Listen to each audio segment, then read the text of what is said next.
So hey guys, how are you all? Welcome to. So we are back with a brand new movie on what if Naruto was mastered the power of the Pokelord and got Harem movie. But before we start, be sure to subscribe to our channel and like this video. Now let's begin the story. Sir, we'll need to blast our way through the tunnels blocked by rubble. Then do it, X. Today we have Professor Samuel Oak in our studio to talk about this recent discovery. Professor, how are you?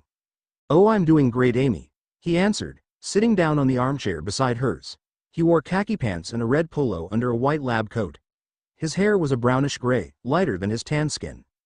Amy was relatively young, curly purple hair, glasses, a nice curvy body. She was exactly the kind of person you'd expect to see on the TV to keep the people watching just to see her.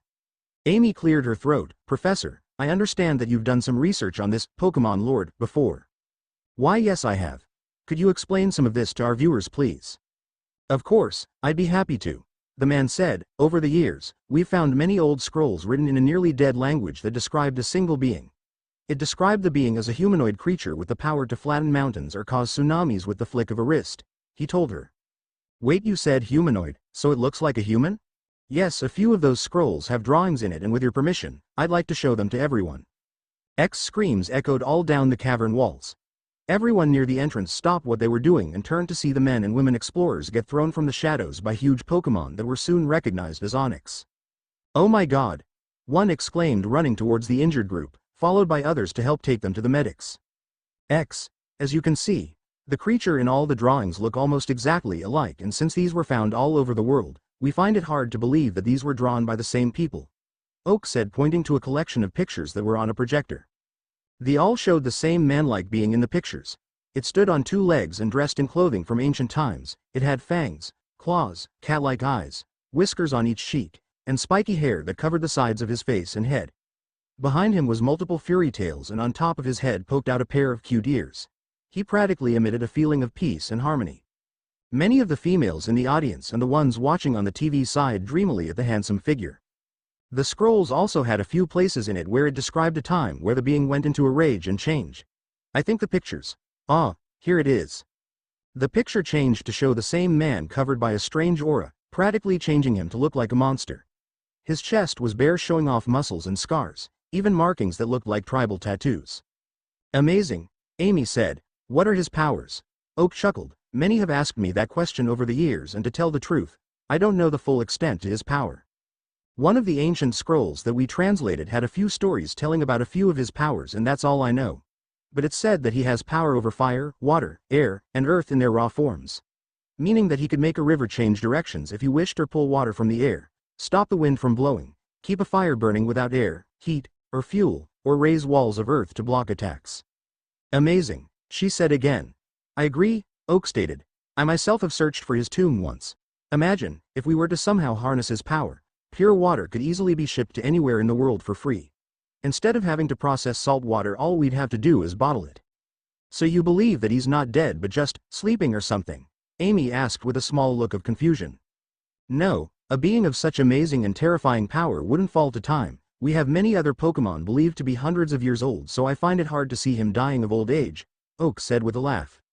X. The search for the Pokelord's tomb has been put to a halt today as a group of Onyx and Steelix have been discovered in the caverns. It is unknown why they are furiously protecting the cave, but many claim that they are protecting their master's final resting place. Explorer Weasley, the head of the expedition, has sent out a call for any trainers and promises to pay them to help them rid the caverns of the Pokemon. X. Deeper within the caverns, a large stone cathedral with a large tower in the middle sat, seemingly unaffected by time. Any who saw it would be amazed at how such an amazing structure could be underground in a huge hollow cave, and how the cavern top hadn't caved in yet. Through the front was a large open room with a single throne against the wall near the back. It was made from stone and crystal, fashioned to jut into the air in 3 spikes. The place will be described later. On the throne sat a single figure, lazily stretched back with his head upon his fist. He had on a small gray chest plate that protected mostly his heart and lungs, gray forearm protectors, and matching leg armor over a black turtleneck and cargo pants with sandals. Over his whole body was a faded black trench coat. Multiple blonde tails wrapped around him like a blanket, covering from his waist up to his chin. His face was handsome, 3 perfect whisker-like marks on both cheek. His hair was very long, reaching past his neck and stopping near his lower back, but atop his head peeked a pair of twitching ears. Suddenly a rumble reached him, and for the first time in years a silted blue eye peeped open. Naruto Uzumaki, the legendary Pokemon Lord, was awake. I really don't want to go into detail on why the both Ash and Gary, plus their groups, show up along with 3 other trainers, but just go with it. Gary did it, cheered a group of girls as an Onix slammed into the ground. A young brown-haired boy smirked. Piece of cake, he sneered, tossing a Pokeball at the dazed Pokemon only for another Onix to bat it away with its tail. Everyone gasped as the Pokeball flew back and conked the boy in the forehead, never opening to capture the Pokemon it touched. The defending Onix took its fallen brethren and fled deeper into the cave. The boy groaned as he sat up holding a bump on his forehead while the cheerleaders tried to help. Ha ha ha ha ha ha. Everyone turned to see a black-haired boy rolling on the ground beside a girl with orange hair wearing blue shorts and a yellow tank top holding a small Togepi and a dark-skinned boy wearing a green vest. Shut up, Gary yelled, instantly standing. At least I can beat a Onix unlike you, ashy boy. Will you two shut up, yelled the girl holding the Pokemon. The head explorer Wesley, an extremely wealthy-looking old man, agreed, and a large group of trainers, explorers, and researchers traveled deeper into the earth, battling any Pokemon that attacked, and so far they had fought 3 Onix, a small group of Geodude, and a Golem before reaching an opening that led to an underground lake. Wow, Misty said, looking around with starry eyes. Amazing, with all the fresh water down here, one would think that the desert above would be flourishing, gawked a researcher. Surprisingly, a single Tentacruel attacked, ensnaring almost half the group until it suddenly backed down, releasing its victims and diving deeper into the water, disappearing in a maze of tunnels. Does anyone else think that was strange? Misty asked, looking around. Brock nodded. A Tentacruel wouldn't just leave like that, he stated. Probably ran away before I could beat it, Gary intoned while his cheerleaders nodded. While Ash and Gary started arguing, Misty asked Brock to hold her bag with Togepi in and went to break up the fight. Sensing something, Togepi woke up and climbed out of its bag before happily waddling away. Minutes later its small voice echoed to all. Misty spun around, leaving Ash and Gary holding each other in fear of her hurting them, and gasped. Togepi! She cried, causing everyone to look at her, then to what she was pointing at. There sat a Ninetales with Togepi hugging onto its leg at the far end of the path. The Pokemon looked up from the little Togepi hugging its leg and growled at the group before wrapping its tails around the little Pokemon and picking it up, much to Togepi's joy. Being a hero, Ash got up, put Togepi down, he yelled, only for the Ninetales to growl louder before turning and running through a large tunnel. Stop, he yelled, rushing after the Pokemon. I need to tell you all this. In the group, there is 2 explorers, 3 researchers, Ash, Brock, Misty, Gary and his 6 cheerleaders, and 3 other trainers that aren't important enough to name. Naruto Uzumaki sat up on his throne and stretched, the bones in his back cracked and popped as he bent in ways that no human should be able to. Looking around, he snapped his fingers, causing torches to ignite, bathing the room in their soft glow. How long had he been asleep? A year, hundreds, millions? Time had no hold on him, its grasps had long since slipped, ever since that day he took the Kyuubi and tricked it into giving him its power. Just before he enslaved it, who knew that the great Kyuubi no Kitsune was a girl? A small voice brought him from his thoughts as a Ninetales ran towards him holding another Pokemon with her tails. What do we have here? He questioned in a slow, slightly scratchy voice, due to years of disuse. He wasn't talking about the little Togepi, he was looking directly at the Ninetales. Even after all these years, your spirit still serves me. I thought you'd pass on by now, he said, looking it straight in the eyes. Your presence here gives us the strength to continue on, even in death. Even after all those years ago when you took me in and raised me as your kid, I pledged to help you any way I could. Everyone else did too, but out of all us all, only 12 remained. Naruto smiled sadly as the ghostly Ninetales set the Togepi down and faded away. Master, a group of people have infiltrated your keep. This Togepi was with them. Naruto frowned. I know about them, but you know I don't like kidnapping Pokemon and using them like that, he said, narrowing his eyes. The Ninetales reappeared beside the smiling Togepi, who said its name in surprise and fell back with a loud giggle. I know that, master, but he waddled up to me while I was watching the group get toyed with by that overgrown squid till you called him back. Mind if I ask why? Naruto didn't speak but smiled as Togepi waddled up the 3 steps to his seat and held its tiny arms up to him, wanting to be picked up. Saying its name again and again, Naruto bent down and picked the little Pokemon up, making it chant its name in glee. They were lucky enough to find the entrance to my keep and woke me up. It would be impolite to throw them out. Besides, I've slept for how long? Since the last time you went back to sleep, around 800 years, the Ninetales spirit said. Naruto's eyes widened and he nearly dropped Togepi. 800 years. He repeated, wow, I missed a lot, huh? The Sprit snorted. Master, you said that you once slept through a nuclear holocaust and you questioned why you slept through 800 years? Besides, all you missed was advances in technology, new breeds of Pokemon, and Pokemon trainers becoming a profession. You could easily rise back to your former glory and reclaim your title. Trainers these days are arrogant and dumb, always trying to capture us and become Pokemon masters. Naruto's sweat dropped at the speech. Okay. Well, I just woke up from 800 years of sleep and feel up to messing with my guests, he said before holding Togepi up to his face. How about you? You want to help me? He asked with a grin. Togepi chanted his name. I'll take that as a yes. Naruto laughed, unknowingly causing echoes to bounce down the tunnels, growing darker and more evil the further away they got before disappearing in a swirl of shadows. X reappearing on a ledge above the underground lake, Naruto smiled as he saw a dark-haired boy wearing blue jeans and a vest with a hat on his head, crawling out of the cold water. The small walkway above the water was old and, as he found out, weak near the edges. A girl with orange hair grabbed him by the shirt and lifted him from the water. Ash, stop messing around, she yelled, making the whole group step back. Naruto blinked and also felt like backing off but shook his head, clearing it. Those people interested him. Maybe he should skip the toying and go straight to the main event. Nah. Oi, Ninetales, they're about to reach the door, get ready to meet them. Sorry, little one, but these people have proven to be too interesting to toy with too much, he apologized before disappearing again. Ex-Explorer Weasley gaped as the group stopped at a pair of black doors with gold trim. All the researchers started taking pictures and notes of how the door looked while one of the 5 trainers walked up to the door. I bet this would be worth a lot, he said, picking at some of the gold only to have a researcher slap his hand away. These door is hundreds of years old, don't you dare mess it up, she scolded. Something this old belongs in a museum where everyone can see it, from the details and style. I'd say this was over 900 years old. 923 to be exact. Everyone jumped and looked around for the voice only to find each other and nothing else. You humans aren't the brightest in the world, up here. Looking up, they saw the very same Pokemon that took Togepi, laying on a ledge above the giant door, lazily waving its tails around. Hey, you're the one that took Togepi, Ash yelled, pointing at the lounging Pokemon. Where is he? The Ninetales chuckled, a feminine laugh that made some of the males' hearts flutter. My. You certainly are a loud one, aren't you? It said, making Gary snicker. Although, I'd rather deal with your loud mouth than that stuck-up punk over there, it finished, pointing a tail at Gary. The main researcher, Tammy, the same woman who scolded the boy from before, stepped up. Who or what are you? She questioned.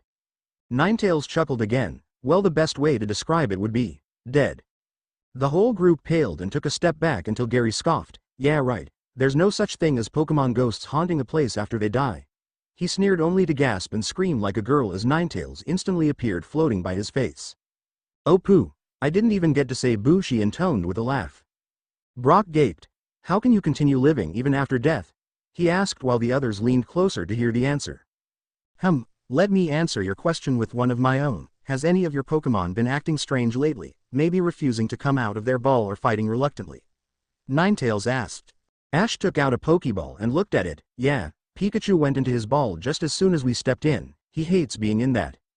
That's because of Master's aura. Most Pokemon don't like fighting against a Dominate, and he is the very essence of Dominate, Ninetales said with a grin. His very presence fills yous all with power to use and allows us to live on. You mean the Poke Lord? Researcher Tammy asked, only to blink as the ghost faded away. Loud creaks and slides echoed from the door, making the whole group look at the large work of art just as it slowly opened to show the most amazing building any had ever seen. It looked like a cathedral seen in old large cities, made of pure white marble. It was at least 2 stories above them with a long flight of stairs, and judging from the size of the building, it was at least 3 stories high. Large basins ignited, bathing the steps in a soft red glow. Okay, now that was freaky, Brock said, only to be ignored by the whole group. Tammy motioned for her assistant to come over. When he did, she reached into his backpack and pulled a small metal case out. Inside was an old tattered scroll which she opened with the utmost care, as if it would fall to pieces with a strong breeze. What's that? Ash asked, trying to look over the taller woman's shoulder and failing. Tammy, who enjoyed teaching, smiled at the chance to explain something and showed him the inside. You see this mark? She asked, making him nod. It was a faded spiral with strange marking branching off at different spots. Yeah, it looks like a Poliwag's stomach, he said, making the woman slowly nod. Well, I guess you could say that, but no, this mark is said to be the legendary Pokelord's. Look up at the door, it's on there too. I believe that his tomb is in there. He. Wesley laughed, ha ha ha, finally, after years of searching, the ultimate power is within my grasp, he said with a crazed smirk. I'll finally be able to catch the greatest Pokemon ever. Wesley, what are you talking about? The Pokelord died years ago. Fool, Wesley sneered, walking up the steps with his assistant behind him. Do you really believe that the Pokemon with the power to control all others would just die? I've searched for years to find this place and finally done it. With his power at my command, the world will be mine to control with my soon-to-be army of Pokemon. Ever the hero, Ash was about to try and stop the crazed explorer only to find that the man's assistant came armed with a pistol. Ha ha ha, you won't stop me. This is my destiny, but I'll need you all to battle him so I can capture him. I'm not sure if a Master Ball will be enough for him, Wesley said, before going up the steps with his assistant forcing them to follow. Naruto frowned as he had heard the whole thing from his seat. Togepi was peacefully sleeping in his arms, snoring lightly from his egg-like shell. He hated people who used others for their own gain. They always harmed others and usually ended up killing many people. Made him glad that he had forsaken his humanity long ago. Although he really couldn't talk about killing people, around 10,000 years ago, he had been called the bane of humanity when he awoke to a nuclear wasteland and decided to be evil for a while, killing hundreds of the surviving people and looting towns. But hey, that's a story for another time. Naruto snorted. He knew he had a few mental problems, probably due to the large doses of radiation and other ungodly amounts of chemicals he had played with, or maybe he was slightly insane from living so long. He shrugged, not even looking, as the large double doors to his throne room swung open and in strolled an elderly man followed by a less than happy group of researchers and trainers being held at gunpoint. That's weird, only one room, he heard the old man say. He had gray, nearly white hair and wore what looked like a safari suit. Naruto stayed still as if he was sleeping with the Togepi curled up on his lap, snoring contentedly. Watching with narrowed eyes, he watched as the humans finally noticed him. Finally. I can't believe it, my dream's coming true, the man said before turning to the group. I thank you for getting me this far. I thought that he would be awake so you'd have to fight him, but I see now that's not the case. You see, over the years I've come across an object that will force the so-called Pokelord to grovel at my feet and pledge its loyalty to me to get it back. Naruto was tempted to kill the man then and there, but felt curiosity to find out what the man possessed. After all, he had lost many things over the years and wouldn't mind getting some of them back. Wesley pulled a small bundle from his pocket and untied the string around it before pulling a thumb-sized green crystal that practically screamed, valuable. Besides, he's no normal Pokemon. Don't you see just how human he looks? Most of the legends only tell of his power, but only one tells how what he truly is. And what, pray tell, did a book say I am? Naruto spoke, cutting him off and staring at him with his ice-cold gaze. Wesley and the rest of the adventurers were speechless as the Pokelord seemingly woke up and questioned them. The small egg in his lap shook and opened up to reveal the yawning Togepi who chanted its name. Misty saw her Togepi sitting in the Mon's lap with a happy look on its face and almost cried, thinking that he had abandoned her. Naruto noticed this and stood up, keeping the Togepi in his grasp, and seemingly glided down the steps. Is this your Togepi? He asked the orange-haired girl, who nodded. Togepi turned and saw Misty standing just a few yards away and seemed to feel her sadness as he started to reach out to her. Naruto stopped at the bottom step and held the Pokemon out to her as she quickly made her way over and took him in her grasp. Now, he started turning his hard gaze to the old man. I believe you have something that belongs to me, Naruto growled, cracking his neck. Sure, you can have it back. Just as soon as you pledge your undying loyalty to me, Hanyu. I think that's right, Wesley smirked. Naruto raised an eyebrow. You dare call me a half-demon? He asked before grinning. Ha ha ha, oh that's rich. He faded away and reappeared next to the elderly man with his arm around his neck. I'm greater than a demon, you see. I'm not bound by my word. I could say that I promise to let you live, then kill you once I'm done, he said, plucking the crystal from the wrinkled hand. Shoving the old man to the ground 10 feet away, Naruto held the crystal up to the fire's light. Ah, how long has it been since I've lost this? Had you just returned it, you'd have been greatly rewarded. After all, this is worth enough to buy 3 mountains, he said, making everyone gape at the statement. But to me I'd pay enough to buy 10 as a reward, he finished, making some of the unimportant trainers have money signs replace their eyes. Suddenly Naruto leaned back so that his back was parallel with the ground as a gold and white ball flew over him. Craning his neck, he saw the elderly man standing while holding a red and white Pokeball. I've come too far to be beaten now, Wesley screamed, throwing the Pokeball. Go Scyther. The Pokeball opened in the air and released the mantis-like Pokemon with a wild beam of light. Wesley growled and pointed at the blonde. Attack. The large green insect-like Pokemon seemed to hesitate. Come hatchling, show me what you got, Naruto spoke, holding out a hand and making a bring it gesture. In a flash the Scyther was on him, trying and failing to slice him to pieces while he leaned out of the way or sidestepped altogether. Wow. Amazing. So cool. The trainers murmured watching the spectacle. The researchers stared with gaping mouths while Tammy pulled out a camera and taped the one-sided fight. Naruto stepped aside and pushed the Pokemon's bladed arm off course with a finger. Hatchling, are you holding back? He intoned before pushing it back, knocking it off balance. Your stance isn't strong enough. You need to be prepared to move and regain your bearing if an enemy gets too close. No way, Brock stated with a slack jaw, making them look at him. Misty asked, what's wrong? While keeping a firm grip of the excited Togepi. He's lecturing the Scyther during a battle and talking to it like it was a child. You forget human. Compared to Master, most Pokemon are hatchlings, pups, or kits, the Sprit of the Ninetales stated, reappearing by his feet and lazily watching as her master corrected the Scyther's stances and swipes. The sound of ripping fabric reached their ears and they all looked to see a happy-looking Naruto studying a large gash in his chest while the Scyther looked about ready to faint. Ha ha ha, pretty good hatchling, he laughed, try this on for size. Naruto threw his head back and took a deep breath until his cheeks bulged, making him look like an angry child before snapping his head back down and sending a jet of water rocketing toward the surprised Pokemon. Unable to dodge, it was hit head-on and sent rolling back, into his elderly trainer who hit the ground with a pained cry. I forgot that you humans aren't as strong as us, Naruto spoke with a bored tone, you aren't used to pain like we are, especially one as old and frail as you. Naruto blurred out of sight and appeared right next to the old explorer, sitting with his legs and arms crossed while looking down at the man. You know, I should thank you. If you hadn't come to capture and enslave me you would have gotten off a lot easier, but seeing as it is in your nature to be greedy I'll give you two things, he said before smirking and holding up his hand which grew claws instead of fingernails, your life and this nice set of scars. The screams of the old man echoed and caused the onlooking trainers and researchers to tremble as the blonde straddled his prey and carved 4 long gashes across his face before standing up and leaving the wailing man on the ground, holding his bloody face. Then he turned towards the assistant who leveled his pistol at him. Don't come any closer, the man demanded, pulling the hammer back. Naruto took a step forward, or what human? The gun went off and Naruto's whole body seemed to slide out of the way without moving, allowing the bullet to hit the stone wall beside him. You missed, Naruto droned boredly with a smirk, my turn. He sped forward again and hit the younger man in the chest with an open palm thrust, sending him flying out of his throne room and tumbling down the steps where he landed in a heap with swirls in his eyes. Pathetic, he droned. Naruto finally looked to the trainers and researchers who stiffened as his eyes steadied them. You all are free to leave, he said dismissively, snapping his fingers and making a powerful gust of wind appear from nowhere, pushing them back. No wait, Tammy yelled, frantic at losing the chance to learn more about this creature. Seeing them struggle against the wind, Naruto swiped his arm towards them. Be gone, he yelled.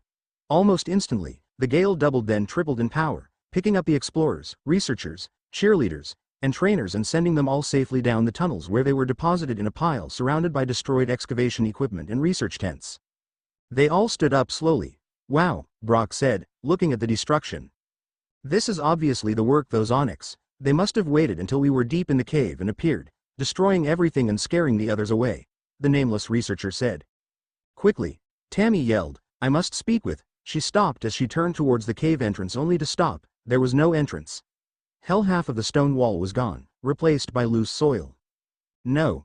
She whispered, sinking back down to her knees after all that money spent, she was back at square one. Naruto gazed at the ghostly forms of his Pokemon sadly, each and every one of them were like his very own children. He had raised them by hand, trained them, housebroken them. They had lived by his side for years and ultimately died by his side. My children, he spoke to the 12, for years you served me even in death. For too long your souls have lingered around. Pass on and be with your mates once more. I will miss you all. Tell those that passed already that I hope they found happiness in the place where I cannot go. Tell them that I do not hold their actions against them. Tell them that I understand and wish them well. The Pokemon hung their heads as their ghostly bodies started to float upwards and shined before flaking away. Go and be free, my children, be happy. All but one shined brightly and disappeared, leaving Naruto and the Ninetales alone in the room. In another flash, the fox turned into a ghostly woman. Kyuubi-chan. The woman smiled. Naruto-kun, the great Kyuubi no Kitsune, had died within his mind but was reborn on the outside. Naruto had sensed that and taken the kid in and raised it before allowing it some of her power back, allowing her to regain her lost memories. The others didn't know this, But the real reason she stayed by his side was because she loved him dearly and knew that they would be forever separated if she died. Then she would be devoured by the Shinigami and never be able to claw her way out of hell like before. Kyuubi-chan, you're free now. But Naruto-kun. I know, my dear, your sins bar you from the heaven and condemn you to the Shinigami's stomach. That it why. I had absolved you of your sins years ago and damned my own immortal soul for you. The ghostly woman's eyes widened with fear and shock. Koi, you know. Naruto cut her off again and reached out, as if to touch her ghostly cheek. I know, dear, but I am immortal and the chances of dying are slim for me. Besides, I think Kami can overlook the fact that you're taking my place. I don't think she likes me anyway, he told her, frowning as his hand went through her. You're wrong, Naruto-kun, Kyuubi said to him sadly, ghostly tears streaming down her face. You were just dealt a bad hand in life. Maybe, but I think it's your turn to live happily ever after in paradise. With that said, Kyuubi started to fade away much like the others had while frantically trying to grab hold of Naruto. No, not without you. There is no happy ending without you, she tried to scream but froze as the process of crossing over started. Tears poured from her eyes as her vision faded from Naruto's solemn face to a rapidly approaching light at the end of a long tunnel. Naruto stood and watched as the spirit passes over to the next life just as he had done with many others over the many years. Goodbye, my dear. The caverns were silent, empty of all other life. Naruto sighed at the stillness of the caves and couldn't help but compare it to the emptiness he felt now that they were all gone. The blonde held out his arms and concentrated on the surrounding stone. Those researchers already knew where his home was and he refused to let them defile it, not out of selfishness but because of the fact that his friends had guarded it for years while he slept. The tunnels leading to the cavern collapsed, the sparkling pools of fresh water slowly disappeared. Naruto felt his heart ache as he destroyed a true part of history and one of his connections to his friends. He then centered on his doors. The black and gold symbols on the door broke off and flew towards him, his spiral symbol slowly spinning in the air in front of him before the rest of the large metal door turned to stone. One last wave of power exploded off of him and the stone above him started to crumble. Just as everything was buried, he, along with some of his stuff, disappeared in a whirl of green leaves, which were then crushed under a ton of rock and dirt. Researcher Tammy sighed as she and her researchers tried to find anything that they could salvage from the site. Everything had been crushed and utterly destroyed. The digging equipment were nothing but scrap. Tents were ripped and crushed along with all the computers that held all the data. Dropping a crushed hard drive, finding it impossible to get anything from it, she buried his face in her hands and groaned. Everything had been ruined by that greedy old explorer. They had finally found the legendary being known as the Pokelord only to be thrown out because of Weasley, who had been arrested not too long ago by Officer Jenny. She had told them that the wealthy old man would be charged with holding them hostage, threatening to kill them, and attempted murder of a legendary Pokemon, which was highly illegal in nearly all areas. As such, he would be fined heavily for each crime and be sentenced to prison, which he wouldn't be able to buy himself out of since the fine for attempted murder of a legendary was in the 8 to 9 digit range. She sat down on the ground with a sigh, only to yelp as she landed on something harder than dirt. With a wince, she quickly sat up and gasped. Laying on the ground was the rag that Wesley had that strange crystal wrapped in. It was tied around something hard. Her gasp and yelp had attracted the others' attention. They all approached her as she picked it up and watched as she untied the knot. Everyone fell silent as the rag opened, revealing the symbol they had seen on the door. The Pokelord's symbol. One of the men gasped as Tammy held the relic like it was made of glass. As they all marveled at the thing in her hands, researcher Tammy looked around. There was no way this could have been taken by one of them or one of the trainers. She caught a small movement to the side and gaped. There he was, looking at her coolly from his place on a large boulder. The Pokelord still wore what he had on before and sat cross-legged with his arms crossed and his tails lazily waving behind him. His deep blue eyes gazed into her own and she found herself unable to speak or even breath. He slowly nodded at her and just as she blinked, a swirl of sand engulfed him before falling to the desert floor, leaving nothing but the boulder behind, almost as if he had never been there. Naruto looked into the woman's eyes as she watched him in shock. He knew from the moment he first saw her that she was an honest and honorable woman, values that were hard to find in most people. Had it not been for that man trying to force him into submission, he would have greeted them with open arms, but greed and corrupt ruined that. But he wasn't that cold-hearted towards humans, so as a consolation he decided to give that woman one of his door seals. Nodding to her, he disappeared using the desert sand. He found himself in another vast stretch of desert with the sun glaring down at him. Damn, how far does this go on for? He questioned loudly before repeating the process of disappearing in a swirl of sand and dust, scaring a small sand shrew that had been sitting not too far away at the time. In another swirl he dusted himself off and looked around as he saw himself on the edge of a forest. You stupid bird.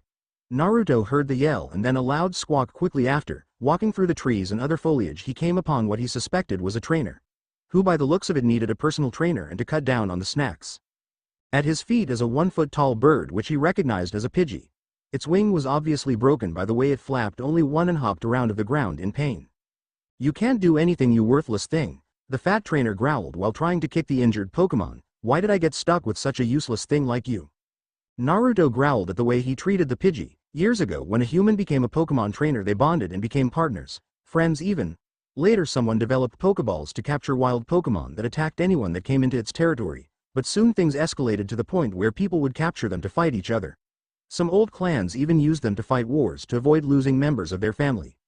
He stalked up behind the trainer without making a sound. He could already feel anger coursing through his veins and his eyes had already turned crimson. The trainer went to kick the Pidgey but Naruto put a stop to it by stopping the kick with his own foot, making the tubby trainer stumble. He started only for Naruto to grab him by the neck. "You think it's okay to kick a Pokemon while it's down?" he snarled while throwing the man to the ground. "Its wing is broken and you get mad at it because it can't fight?" Naruto kicked him in the side making him cry out, "Let's see how you do with a broken arm." The Pidgey watched as the blonde stomped on its abusive trainer's arm, loud crunches and snaps making it wince each time the sandal came down.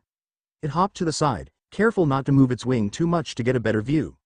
It had fractured its wing a while ago but his trainer was too lazy to notice, calling it lazy and all sorts of other names.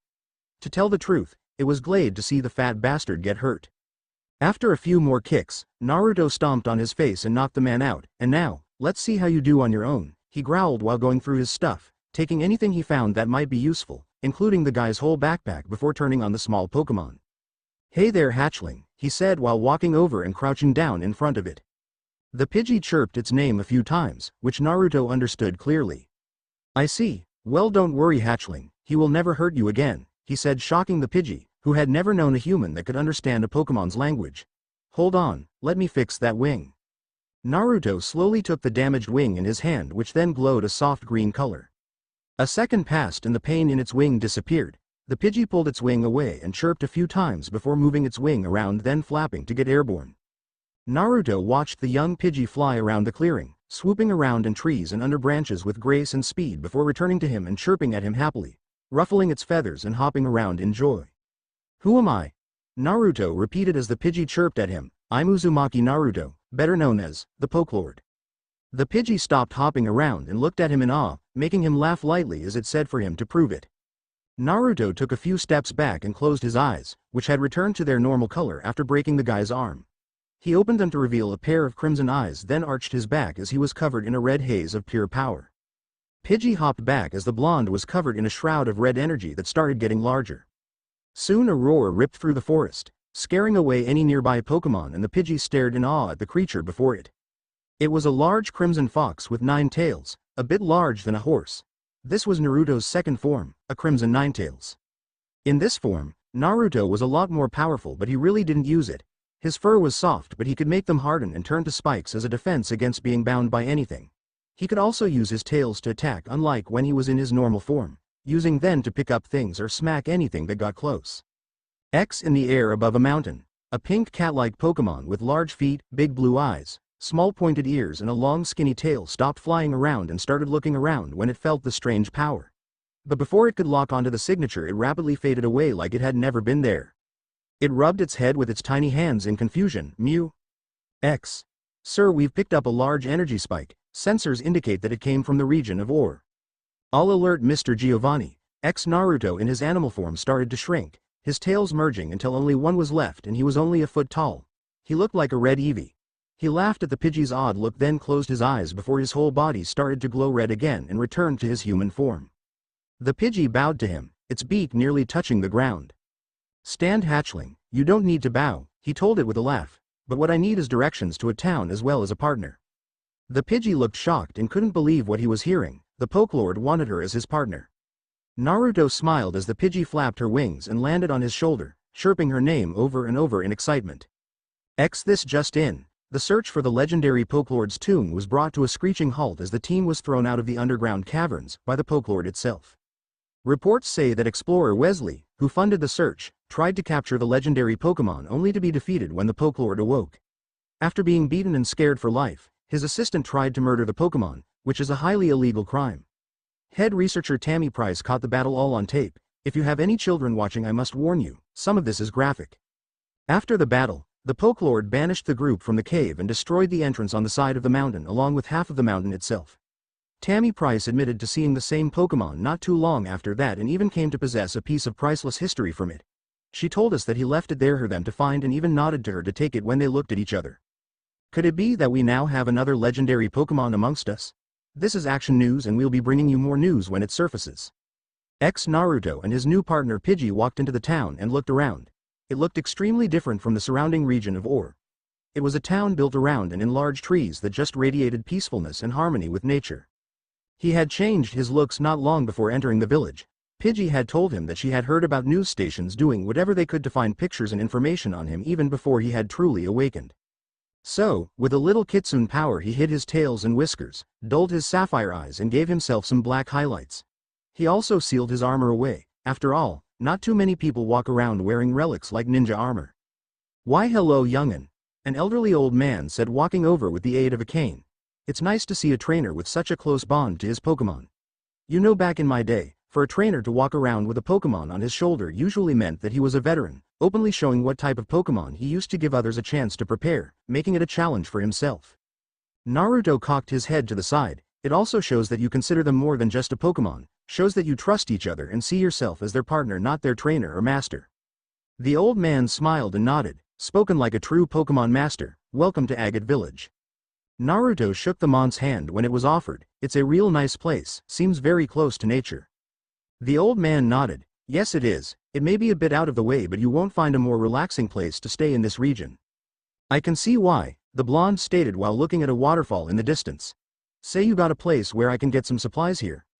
The elderly man nodded. "Why yes, just head into town and you'll find a small Pokemart. Just look for the blue sign. I'd lead you there, but my legs and back ain't what it used to be." He sighed. "I'ma just head on home. The wife'll have dinner ready soon. Good luck in your adventures, young'un." Naruto and Pidgey watched the old man hobble off, then looked at each other before shrugging. "Come on Pidgey, let's go check out this Pokemart." Pidgey nodded and started preening herself as Naruto walked into the forest town. Just like the old man had told him, he saw a blue building with a sign that had a white Pokeball on it. Walking in, he looked around with raised eyebrows at the amount of stuff they had for trainers. Poke food, healing potions, burn sprays. The place had something to treat everything that may happen to your Pokemon in the wild. Inside the tubby trainer's bag was a book for trainers which had helped him with the concept of money in this time period. While there was still cash and coins, they were called Pokemon dollars, also known as Pokedollars, pocket money, prize money, or just plain poke.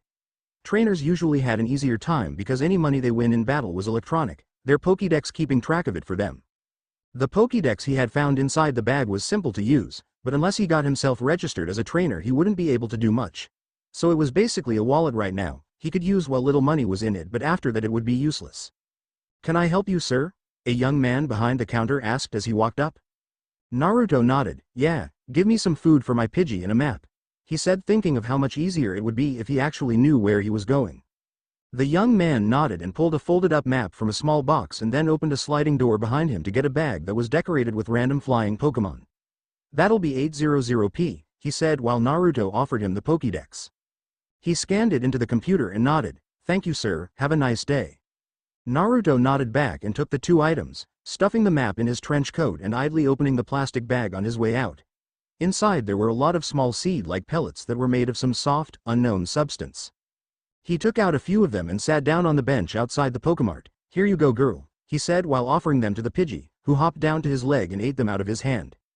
Closing the bag with his free hand, Naruto shrugged the strap of the backpack off his shoulder, trying not to disturb Pidgey from her meal, and opened one of the zippers to stuff the rest of Pidgey's food inside. "You know, Pidgey, if I'm going to be your trainer when I register, then you'll need to start training," he told the feeding Pokemon, who chirped her name in agreement. "After you finish we'll continue to the next town where I can hopefully find a lab where I can get signed up. In the meantime, when we set up camp you will start training." 2 days passed since Naruto started training Pidgey, 2 days since she had been able to fly around outside of training and not be sore. Naruto was a slave driver when it came to training, and to make matters worse, when she was too tired to move and was about to faint, he would heal her up and start the process all over again. As bad as it sounded, she found herself glad that he did what he did. Every time he healed her and made her continue training, she found that the training was easier and that she could do it even longer than before. Again, he ordered while watching Pidgey flap her wings as hard as she could, sending a moderate-sized whirlwind at a tree. "All right, that's enough with Gust, now, I'll teach you a new move." The great thing about being what he was that he had the ability to use any move he wanted, meaning that he could teach his Pokémon any move he knew as long as they were strong enough to handle it. It's simple really, just fly at your target and ram into them. It's closely related to a tackle but tends to work best on other flying types, hence its name, Take Down. He snapped his fingers and a doppelganger, aka a shadow clone, appeared, a move that he was infamous for. "Use this as a target," he ordered while nodding to the clone. The clone glowed and transformed into another Pidgey before taking flight. Naruto watched as Pidgey practiced the new move on the Shadow Pidgey with a smile on his face. He was going to give this trainer thing a chance, and like always, he wanted to be the best. Half an hour passed before Naruto called for her to stop. "Good work, Pidgey, we're done for today," he called while dismissing the clone. "We should be arriving in town tomorrow, so you get to rest while we're there." She chirped in relief and flew over to his shoulders, making him smirk. "Don't get used to it though, once we leave it's back to training for you." When Naruto sat down at night and looked at the map with Pidgey across from him, he told her that he was planning on going to the best person available to get signed up. The Pokemon Training for Dummies book had a lot of information in it, as well as a list of people and places that one could get signed up at, and the top-ranked person in the book was one Professor Oak of Pallet Town, a nice scalded town near the sea. Pidgey stated that he would never make it to the town, using her beak to peck at the town in a whole different region. Naruto just grinned at her and made a bet that if he couldn't make it there in 24 hours starting that morning, he would buy her anything she wanted when he got his starting money, but if he did make it, he would double her already intense training regime. Of course, she wasn't dumb enough to take that bet. No matter how far the trip would be, she would never risk having to double her training. Pallet Town is in the Kanto region, he muttered while looking at the huge map, and there are only two main routes into the town. A boat ride on Route 21 South or Route 1 connecting to Viridane City. Naruto pulled the training book from the backpack and started looking for any other information on the towns. Pallet Town had quite a few famous people grow up there, and they all loved the town despite not having many major Pokemarts and Poke Centers. They also got most of their supplies from Viridian City. Viridian City was a large city located in western Kanto. It was also called the City of Evergreen because it was surrounded by trees. It was also the home of the Viridian City Gym. Viridian City also had a branch of the Pokemon Academy, a school for rich adults to send their kids to learn how to be trainers. Naruto wasn't bullshitting when he made that bet. Pidgey didn't know about a lot of his powers, so she had no idea that he could teleport himself in that direction. He couldn't directly teleport there because, for one, he had never been there, and secondly, it was too far for a single jump. Folding the map up and closing the book, Naruto put them both in the bag and zipped it up. "Well, Pidgey, I'ma need you to get in your ball so I can travel quickly. Besides, I don't need any trouble for having a Pokemon and being unregistered," he told her while expanding her Pokeball. Pidgey disappeared into her ball when the red beam of light hit her from the round button on the ball, and he pressed it again, making it shrink down to a manageable size. The blonde legendary placed it into his pocket and popped his neck, leaving in a swirl of green leaves. His first stop landed him in a grove of small trees. Finding it empty, he left again, just missing a small Diglett popping its head out of the ground and looking around in a confused way. Just then it heard an hiss and turned around to see an Ekans looking at it evilly before lunging at it, hissing its name as it sailed towards the small brown Pokemon. Diglett cried out its name in shock and shot back down into its hole with the purple snake right behind it. All went quiet for a minute until the sounds of a struggle echoed across the forest. Smoke and cries flew from the hole, and the Ekans quickly tried to crawl out the hole. It was covered in bruises and scraps, even had a swollen eye. But something grabbed it and started pulling it back down. The Pokemon sank its fangs into the ground and left a pair of trenches carved into the grass as he disappeared into the dark hole again. A few seconds later it shot out of the hole crying, while a family of Diglett and Dugtrio popped out of the ground, glaring at the fleeing Ekans as it slithered away, leaving a dust trail behind it. They stopped glaring and looked at each other before chanting their names in laughter. Naruto's second stop landed him on top of a sleeping Snorlax. It grumbled and latched onto him with a loud yawn, cuddling him like a teddy bear and rolling over. His yell was silenced when it rolled over on top of him, its weight crushing him. Had he been a normal human he would have died, but he was able to teleport to safety. 5 more jumps and Naruto landed on a dirt road. Looking around for any dangers, he sighed and laughed in victory when he saw the road sign pointing towards Pallet Town. The teleporting was fun and all, but he never knew what he was about to land on or by. His 4th jump was the worst by far. He had landed right on the road in front of a large 18-wheeler, the bright lights making him freeze like a deer in the headlights. Being hit wasn't painful in the least. It had all happened too fast to even feel. But the man driving the truck sure was pissed. His truck had been totaled when Naruto didn't budge, bringing the truck from 60 miles per hour to a dead stop. Didn't help that his tails were out and the person soon recognized him as the legendary Pokemon from the news. He could already see the headlines, "Legendary Pokelord hit by truck, truck destroyed." Shaking his head, Naruto once again changed his face back to the way he had it. When he released his tails, his disguise had faded too. Not only that, but he nearly released his bowls. Had that happened, he could imagine how the news would be. In today's news, a truck driver's 18-wheeler was totaled last night when what he claims was the Pokelord appeared out of nowhere in the middle of the road. Neither were harmed, but investigators found a pair of soiled boxers not too far from the scene. He shook his head again to rid himself of the thoughts and started walking towards the town to find a place to stay for the rest of the night. Despite being a smaller, Pallet town had a small hotel for people just passing through. It was like the town, small and pleasant. There wasn't many rooms, but they were real nice, giving off the feeling of staying at home, not a cheap hotel room with tacky carpet and wallpaper. It also smelled better too. A nice lemon scent lingered the room, not the overbearing scent of mold and semen which would easily be smelled over the cleaning solution when he focused on his nose. Naruto had been to motels which weren't cleaned as much before, and he hoped never to do that again. The next morning Naruto was up and about before the sun was. He had only slept for a couple of hours, but then again he only needed a few hours to be fully alert. Walking down a street next to a large river, Naruto did an overhead toss and threw the Pokédex into the rushing water, having used the last of its funds to get that room. It definitely wasn't cheap. Now he knew why the book said that trainers would live tough lives in the beginning, seeing as they had to camp out in the wilderness until they made it big. Even then, only the best of the best lived lives of luxury, winning large contests with huge prizes. Walking down the road, Naruto saw Professor Oak's lab sitting on top of a hill. It wasn't overly large as it could have been. Being one of the leading professors made Oak a wealthy man, but unlike a lot of people, he didn't flaunt it around and lived in a modest, but still roomy home connected to his lab. It didn't take long to reach, despite having to walk there. As he leisurely strolled down the road, was greeted by a few shop owners who were opening their stores. Going up the steps of the lab, Naruto knocked on the door loudly. A minute passed. Naruto knocked again. Another minute passed. Resting his knuckles on the door, Naruto started making beats of the door until he heard a voice directly behind him. "Can I help you?" Naruto stopped beating and turned his head towards the voice. "Professor Oak?" he asked the man wearing a white lab coat and carrying a large brown grocery bag. He nodded. "Yes, that's me. May I ask why you are rapping on my door?" "You wouldn't answer the door," Naruto said with a straight face. Oak chuckled and fished out his keys from his pocket. "You remind me of my grandson. Anyway, I was just picking up a few things from the store. Don't know what I'd do if they weren't open all day and night." He mused while sliding the key into the lock, then inviting the blonde in. "But what brings you here so early?" Naruto followed him inside. "Well, I wanted to get registered as a trainer." Oak nodded. "Ah, so you woke up bright and early for this. Too excited to sleep, huh?" Naruto nodded. "Yeah. Excited." Oak led him into the kitchen and put his bag down. "Well, Mr. Naruto." "Well, Naruto, you're in luck. I don't have anything planned for today, so I would be happy to give you your test and get you registered." The test was simple. Oaks took him into the lab where he set him up at a computer. He entered some information about himself, most of which was fake. After all, how could he enter Konoha as his birthplace and a birth date from hundreds of thousands of years ago?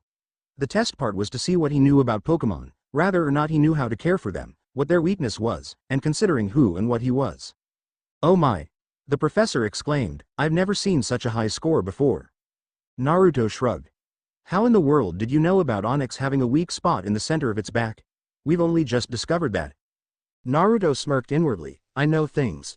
Oak smiled. "Well, your scores are amazing. You could become an elite researcher or even a professor like me. If you want, you could work with me until you get the experience to be a professor." Naruto shook his head. "No thanks, I'm going to be a master, and that can't happen if I'm stuck in an office or lab." The professor nodded. "Yes, I suppose. Well, what starter Pokemon would you like? My lab offers." Naruto stopped him and pulled Pidgey's Pokeball out. "No thanks, I already have my starter," he told him with a smirk. He was already in the database, and now all that was left to Bo was get a Pokédex and have it set up. He couldn't get in trouble now for being unregistered. He tossed it up in the air. "Pidgey, go." It opened and Pidgey came out a beam of white energy, swooping around and landing on his shoulder, puffing and ruffling her feathers in pride. Professor Oak looked at him in shock. "Amazing," he gasped while looking at the bird Pokemon. "You caught this Pidgey without help from a Pokemon?" Naruto shook his head. "Kinda. Me and Pidgey are partners, but I didn't want someone trying to catch her, so I got her to agree to traveling through town with me in a Pokeball. You tamed a wild Pidgey without any modern help? Oak questioned in shock. When a trainer caught a wild Pokemon, they normally took them to a Poke Center where they were healed. The very same machine also calmed them down so that they would think clearly. Most wild Pokemon ran off of pure instinct, and that instinct sometimes made them hostile and untrusting of humans. That machine took care of that, but in the old days, you had to work hard to earn their trust. Often it was life-threatening. Naruto shook his head. Yes, I did. It's not hard to do. Consider them your partner, not your property, and never ask them to do something you wouldn't do yourself. He shrugged. Oak nodded in agreement. Well, let's get you your dex and get it set up. Naruto and Pidgey shared a look and nodded to each other before following the professor. Professor Oak hooked up a Pokédex one of his computers and set it up, taking only a few minutes to have his information downloaded into it. After a second, the blue light in the corner flashed and Professor Oak unhooked it. Congratulations, Naruto. You are now a trainer. Naruto took the offered device and thanked him before sliding it into his pocket and leaving soon after. Well, Pidgey, Naruto started while walking down the dirt road, his face turning into a smirk. I'm officially a trainer now. Know what that means? Her eyes got wide, making his smirk widen. That's right, back to training for you. Naruto spent 2 more days training Pidgey, teaching her an attack, then having her practice on a clone. She at least got 1 attack each day and mastered them to an acceptable level. First, Naruto taught her a better attack that didn't involve physical contact like takedown. It was a normal attack that fell into the special category called Razor Wind. Then he taught her one of his personal favorites, a psychic move called Reflect, which, like the name implied, reflected an attack back at the attacker. Teaching his partner gave him this weird sense of pride. It must have been what Iruka felt when he sat through class trying his best to teach him something. At least he knew how the man had stayed sane enough to put up with them. Watching as Pidgey used Reflect to block underpowered Razor Wind from his clone, Naruto nodded at her near-perfect form. He was about to tell her to do it again, but he stopped short, catching her attention. Looking off to the side, Naruto saw a flower peeking out from a bush. Pulling out the Pokédex, he opened the front and pointed it at the hidden plant, making the light blink once before lighting up. Bellsprout, the small flower Pokemon. Easily recognized by its small size and plant-like body, along with its yellow bulb with a pine tip. All Bellsprout have an ability which researchers have named Chlorophyll, which give the Bellsprout an increase in speed when it's sunny. This Pokemon prefers hot and humid environments and is quick to capture prey in its vines. LV. 6. It listed a few more things like its weakness, and a few nodded. He never really had a Bellsprout, but he did have a Weepinbell before, the Bellsprout's evolved form. Pidgey swooped over to his shoulder and scanned the trees and bushes where Naruto was looking, then saw the hiding Pokemon. She looked at Naruto for orders and asked if he wanted to catch it. Naruto nodded. Pidgey used Razor Wind on the bush, then follow up with Takedown, he muttered lowly. Pidgey nodded and took flight. She flapped her wings hard at the bunch, sending small razor-sharp bursts of wind at the innocent bush, which got torn apart by the attack. Bellsprout never saw it coming until it was too late. It cried out in surprise as the bush was murdered around it just before being hit by the Pidgey. Pidgey grabbed the Pokemon with her talons and tossed the Bellsprout out into the open, where it rolled to a stop at her trainer's feet.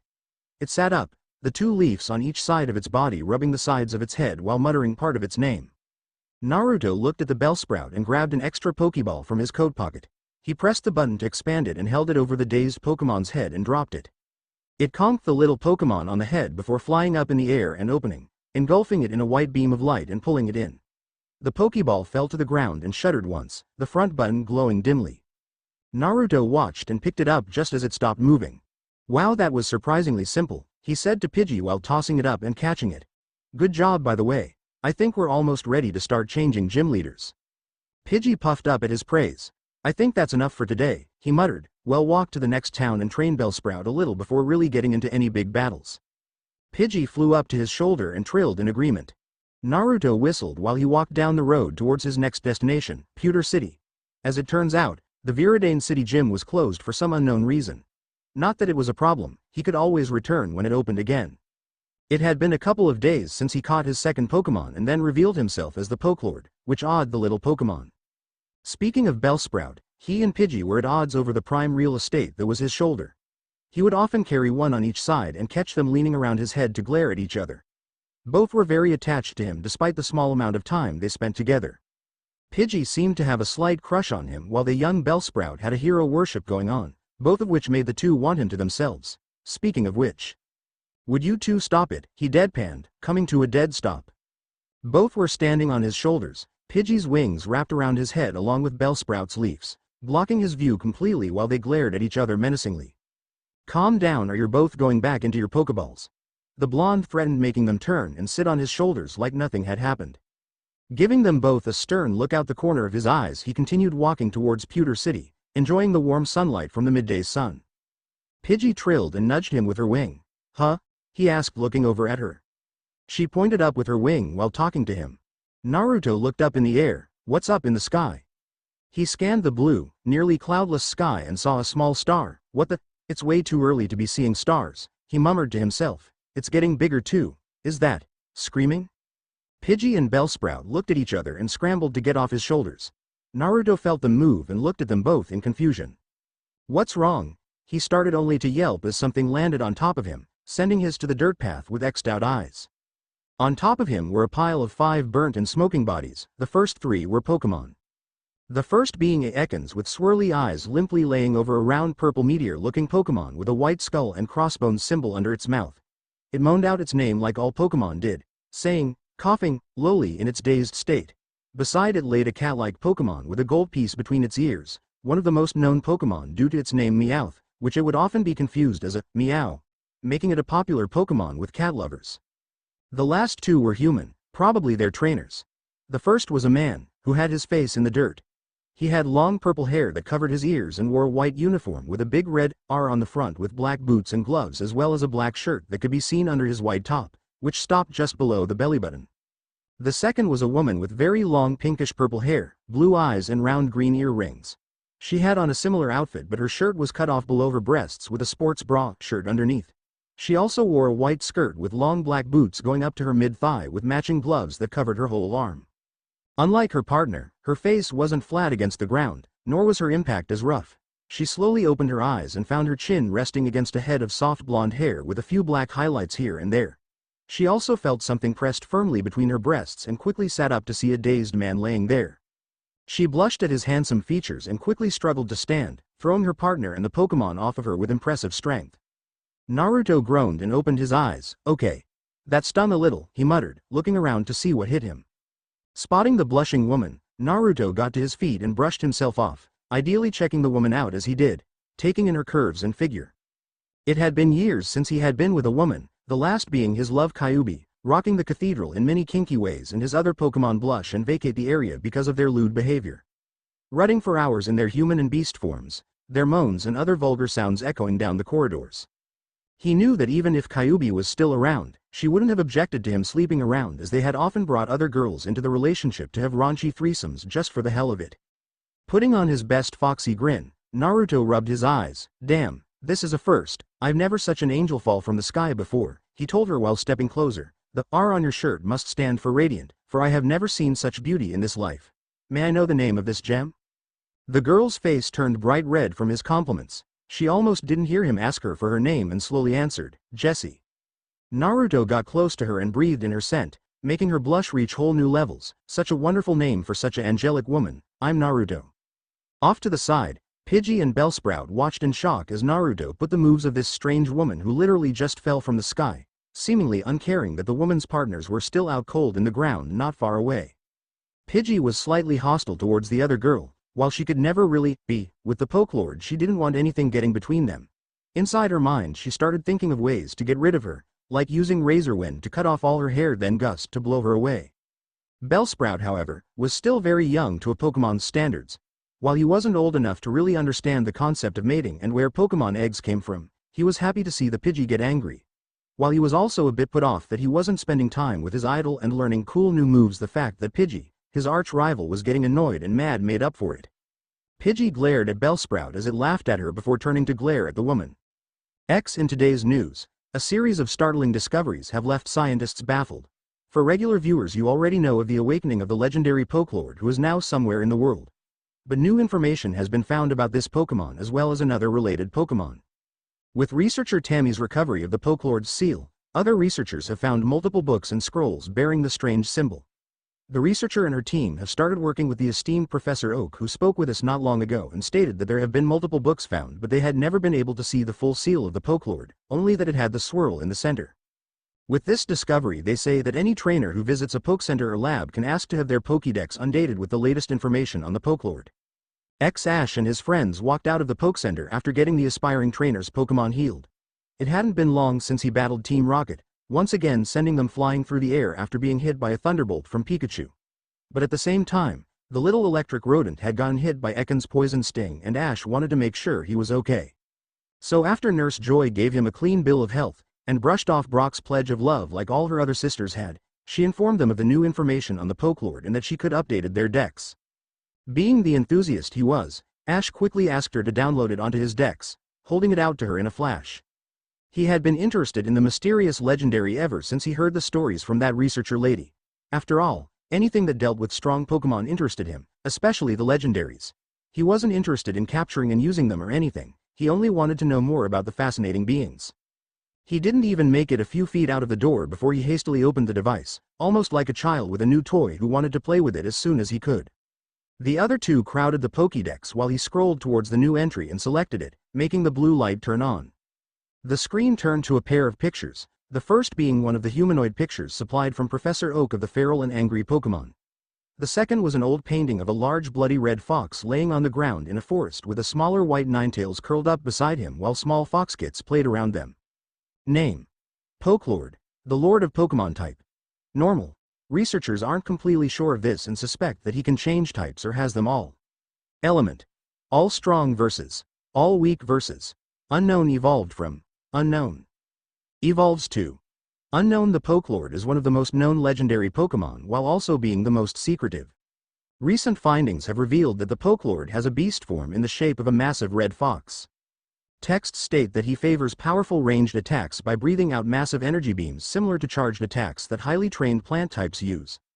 Those same texts seem to hint that he has an ability that only he can use, which is the ability to create a strange breed of Crimson Eevee, Vulpix. The researchers are unsure of what to name them or even classify them as Pokemon since they are unsure if they are real or even catchable. Naruto stared at his updated Pokédex with glassy reminiscent eyes.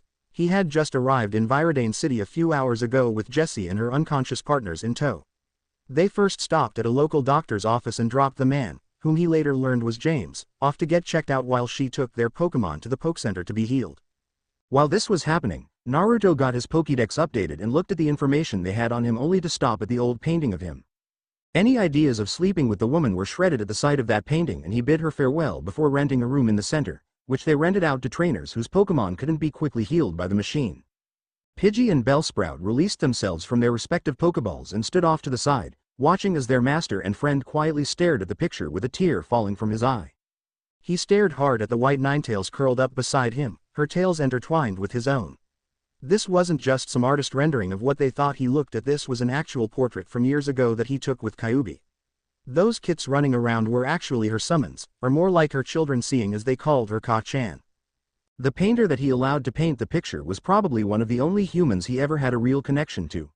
A young talented trainer, artist who once protected an abandoned Charmander from dying after being left behind by his trainer.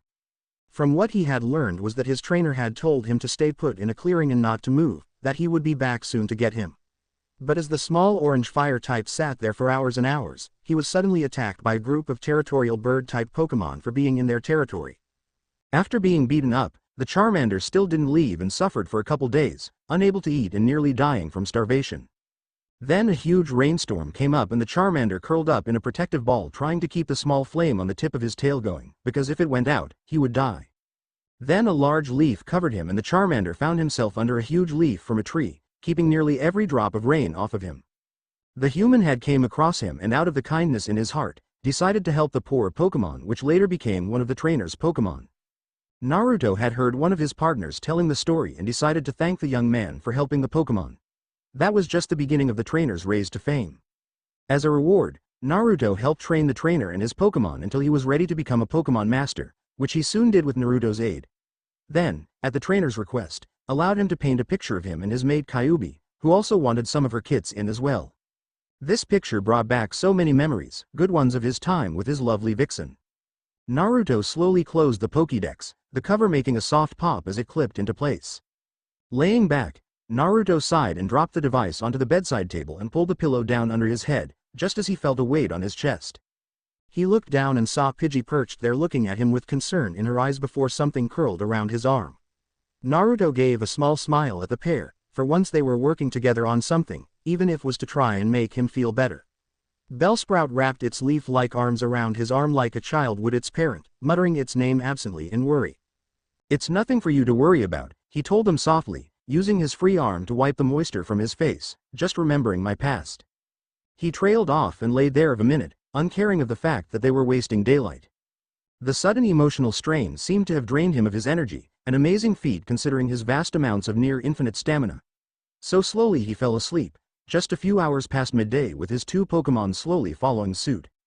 In another random clearing, an annoyed flying pink legendary Pokémon flew around angrily. Mew had been tracking the aura around for a while, but it seemed to suddenly get more potent before the trail ended suddenly.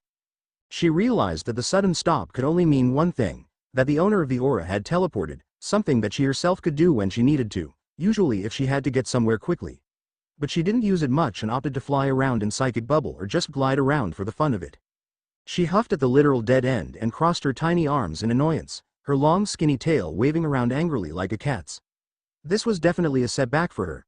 While she was following the fading aura trail, she had been flying right through it, causing her mating drive to increase little by little over time. Growling in annoyance, she floated up higher into the air before slowly flying off in the best direction she could think of to go. The next morning, Pidgey and Bellsprout woke up on the pillow snuggling with each other. Pidgey looked at him and Bellsprout looked at her before they both shot away from each other, each yelling out at the other, demanding to know why the other was hugging them. Naruto chuckled from across the room with a single paper grocery bag in his arms. He had left the room for a few minutes to buy supplies and returned to see the adorable scene. Both Pokémon looked at him then sputtered out denials, using the classic, "It's not what looks like" line. Naruto ignored their denials and set the paper bag down on a cheap folding table in the corner before taking everything out and laying it out on the table. Using the starting funds from his own Pokédex, he had bought a good-sized water canteen to put on the side of his backpack in one of the elastic and mesh pouches on each side. He had also bought a few extra plastic bottles of water just in case, as well as a few potions in case he was in a situation where he needed to heal his Pokémon in public. Okay, I get it," he laughed as they continued to spout out their excuses, glaring at each other every now and then. "Calm down and eat some of this poke food I brought you so we can get going." Bellsprout and Pidgey glared at each other one last time before begrudgingly making their way to the place where Naruto had placed two separate piles of two different kinds of poke food, one of the plant type, made to keep the younger Bellsprout healthy and fit, while the other was an equally healthy brand made for bird types. Pidgey fluttered up to her side of the table where her food was and began eating. Bellsprout had a tougher time, being too short to jump up onto the table. He looked at Naruto with his beady little eyes and tugged on his pants leg. When Naruto looked down, he saw the Bellsprout's lip tremble and eyes water while holding the two large leaf-like appendages up to him, wordlessly pleading for help. Naruto smiled at the Bellsprout. "That's so adorable," he said while picking the Pokémon up, making Pidgey glare at it. Once he looked at her with something akin to a smirk when Naruto wasn't looking. "But you just got yourself an extra training session." Bellsprout lost his adorable look and replaced it with one of horror. Naruto smirked. "Don't look at me like that. I taught you how to use Vine Whip so you could have used that to lift or pull yourself up." Pidgey snickered, making the blonde turn to her. "What are you laughing at, Pidgey? He's your teammate, so you'll be training right beside him." Pidgey and Bellsprout gasped for breath, both inwardly cursing their lord and trainer who sat in a tree watching as they ran like the devil was chasing after them. Behind each of them was a clone, both made to look almost exactly like one of the Pokémon, only a little more shadow-like. The Shadow Pidgey had a darker shade of brown than the real one, and Shadow Bellsprout was a darker green and yellow. Not only that, but they both had sharp eyes that scared the two other Pokémon. Pidgey flapped her wings as hard as she could to escape the clone but couldn't shake it. Bellsprout ran in and out of the tree line trying to escape, tricking at one time by hiding his legs in a bush and looking up, imitating a wildflower almost perfectly, only to ruin it by laughing as the clone ran by. Naruto crossed his legs and chuckled at that. Bellsprout had some creativity, he'd give him that. He would have never expected him to think of something like that. Their training was to build up stamina and muscle. Both clones were immensely more powerful than the real Pokémon, but they wouldn't do any real damage. They knew that, but his threat of what they would have to do should they be caught was all the motivation they needed. They didn't know, but there was another way they could get out of this. He had told them that they would keep running until he said to stop, but if they worked together to take out the two clones, he would let them off early, seeing as this was technically team training and punishment. While they ran, he pulled out his Pokédex and looked at the information he had on his Pokémon. He didn't listen to the small speech it made, he only wanted to check the levels that they had. Pidgey was now at a respectable level of 16. A real improvement from the lowly level 8 she was thanks to her previous trainer. Bellsprout was now at level 7, 3 levels higher than he was before. The blonde couldn't help but be proud of the two Pokemon's improvement, but then again, their teamwork could use improvement. Another hour passed before he felt his clones dispel, sending him their memories. He hummed and slid off the tree, landing on the grass with a small thud before walking over to his two Pokemon who were both passed out from exhaustion. His clones had caught them, but it wasn't their fault. They kept it up for as long as possible until they could go no more, their bodies failing without warning and sending them to the ground. Shadow Pidgey had saved the real Pidgey from a crash landing, but Bellsprout was able to continue for just a few moments after Pidgey gave out. While Pidgey was older and had much more training, Bellsprout's special ability helped him a lot. After all, being able to absorb sunlight to run faster and produce energy was a real advantage. When he grew up some more, he would be able to teach Bellsprout to harness that energy to heal himself from most injuries, even to the point where it would be second nature. Taking out their Pokeballs, he decided not to go on and heal them like he normally would but let them enjoy their rest. He knew from personal experience that nothing was better than going to sleep when you were extremely tired. They went into their balls without a fight, not like they were in any condition to argue, and Naruto stored them away. "Good work you two," he said while patting them in his pocket. "I believe that it's time to challenge our first gym leader." Time skip a few weeks had passed by and Naruto was now the proud owner of a Pewter City gym badge. The battle itself was pathetically easy, not even worth mentioning as the true leader was gone, traveling with some trainer who beat him. The stand-in wasn't too tough to beat. Pidgey and Bellsprout made a fool of him during the battles, but afterward, the guy didn't waste any time saying that if the real gym leader was there, he wouldn't have lasted one round. Naruto blew him off and took the badge before leaving the town with his proud Pokemon sitting on his shoulders. That was 2 weeks ago, and now other trainers were more inclined to battle him, seeing as he now had an official gym badge to prove he wasn't one of the many weak trainers who didn't take it seriously. It also made him more of a target to said trainers, who could never win a badge and wanted to prove that they weren't weak and their battle was rigged. Rattata use Bite.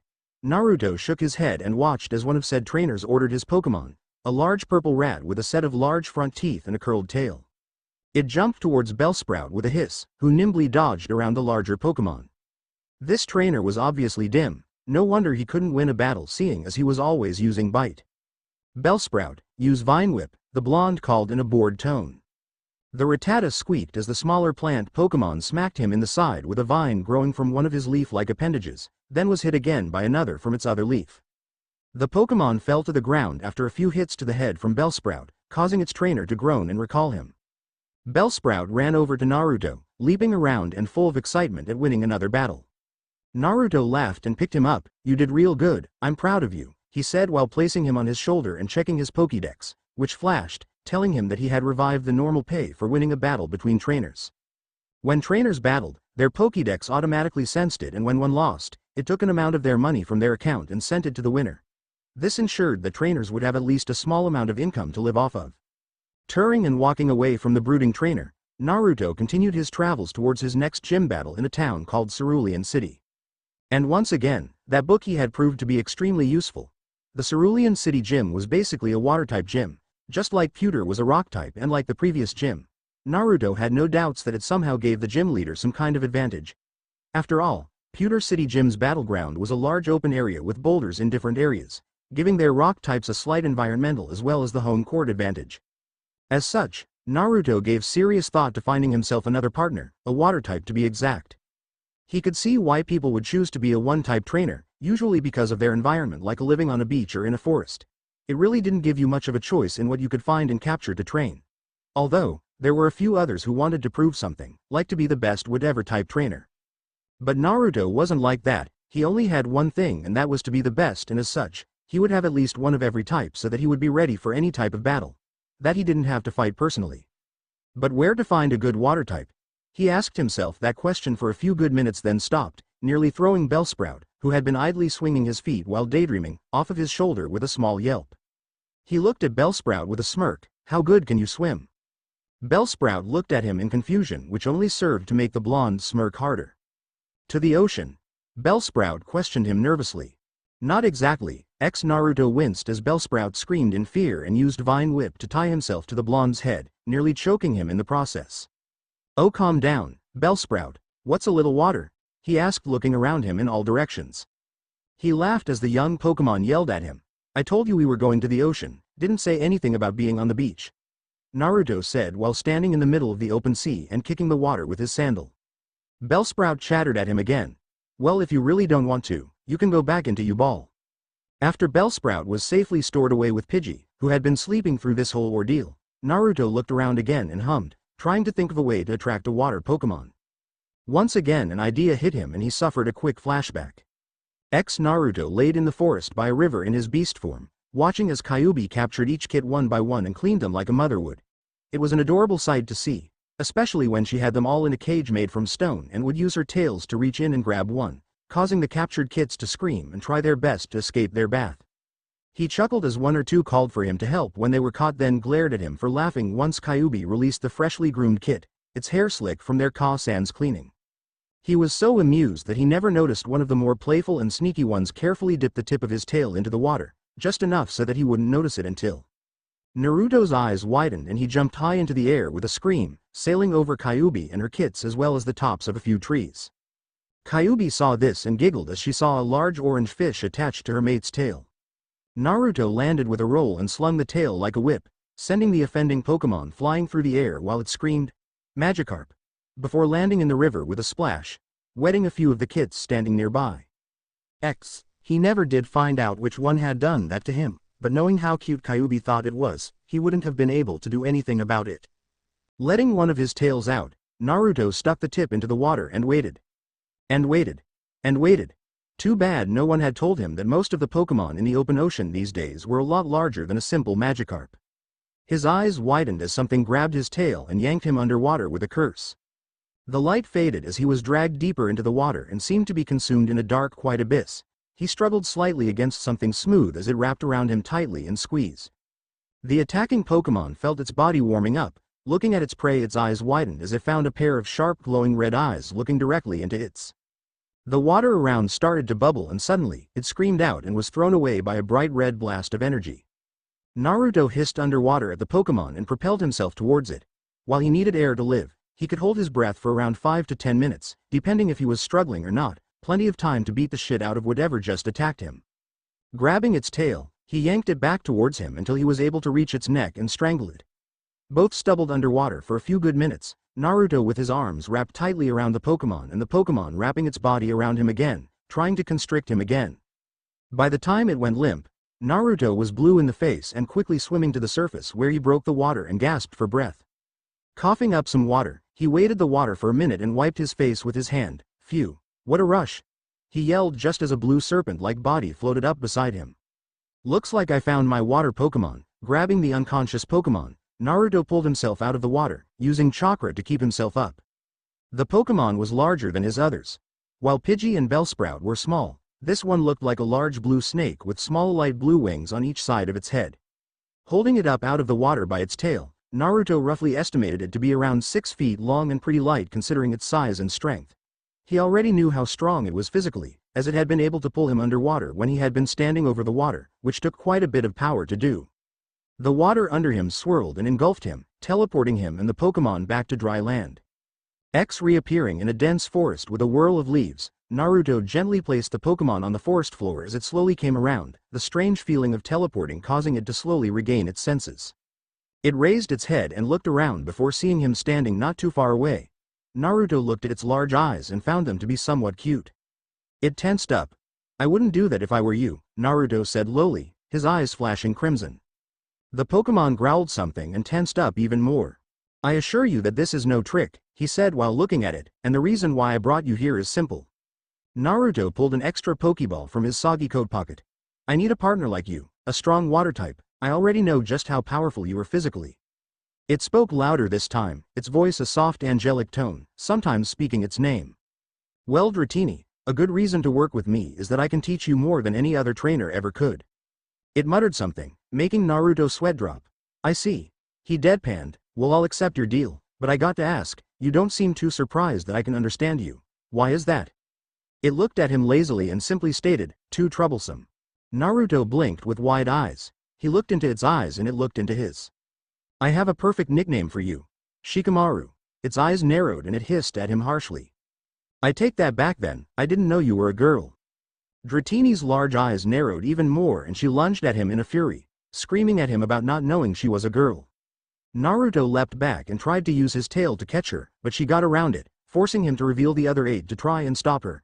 After a few minutes, Naruto had her wrapped up tightly in his tails while she hissed and growled at him, cursing him and trying to unleash her female rage.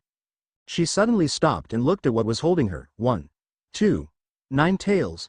She looked at him with calculating eyes and spoke. The blonde nodded. "Correct." Dratini nodded slowly. "You took the fact that I'm the Pokelord rather well." The lazy look she gave him said it all. "Oh. Yeah. Too troublesome." The end. Thanks for watching. Also remember to subscribe and like this video. See you in the next video.